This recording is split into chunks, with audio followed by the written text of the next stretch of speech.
ಗಟ್ಟಿ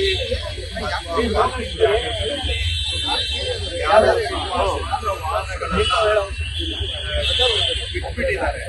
ಬಿಡಾಡಿ ವಾಹನಗಳು, abundant vehicles, ಇವುಗಳನ್ನ ತೆರವು ಮಾಡಬೇಕು ಅಂತ ನಾನು 15 ದಿನಗಳ ಹಿಂದೆನೆ ಜನಗಳಿಗೆ ಮನವಿ ಮಾಡಿದ್ದೆ ಮತ್ತು ಎಚ್ಚರಿಕೆಯನ್ನು ಕೂಡ ಕೊಟ್ಟಿದ್ದೆ. ಆದರೂ ಜನ ಅವರ ಗಾಡಿಗಳನ್ನ ರಸ್ತೆಗಳಲ್ಲಿ, ಫುಟ್ಪಾತ್ಗಳಲ್ಲಿ ಎಲ್ಲಂದ್ರೆ ಅಲ್ಲೇ ಬಿಟ್ಟು ಇದರಿಂದ ಸಾರ್ವಜನಿಕರು ಓಡಾಡೋದಕ್ಕೂ ತೊಂದರೆ ಮಾಡ್ತಾ ಇದ್ದಾರೆ. ಅಷ್ಟೇ ಅಲ್ಲ, ಜನಗಳಿಗೆ ಸೇರಿದ ಜಾಗವನ್ನ ಅವರು ಅತಿಕ್ರಮಣ ಮಾಡ್ಕೊಂಡಿದ್ದಾರೆ ಸ್ವಂತಕ್ಕೆ.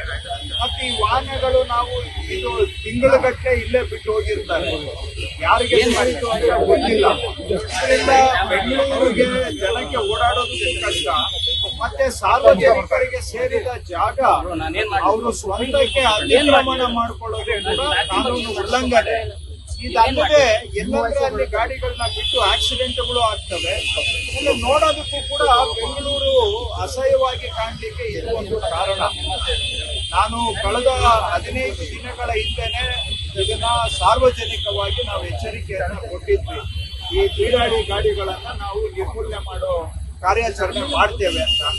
ಆದ್ರೂ ಕೂಡ ಜನ ಏನು ಅದಕ್ಕೆ ಕ್ಯಾರೆ ಇಲ್ಲ ಅನ್ನೋ ರೀತಿಯಲ್ಲಿ ಗಾಡಿಗಳನ್ನ ಅಲ್ಲೇ ಬಿಟ್ಟಿದ್ದಾರೆ. ಪೊಲೀಸ್ ಇಲಾಖೆಯವರು ಈ ರೀತಿಯಾಗಿ ಸುಮಾರು 1581 ವೆಹಿಕಲ್ಸ್ ರಸ್ತೆ ಬದಿಯಲ್ಲಿ ಈ ರೀತಿ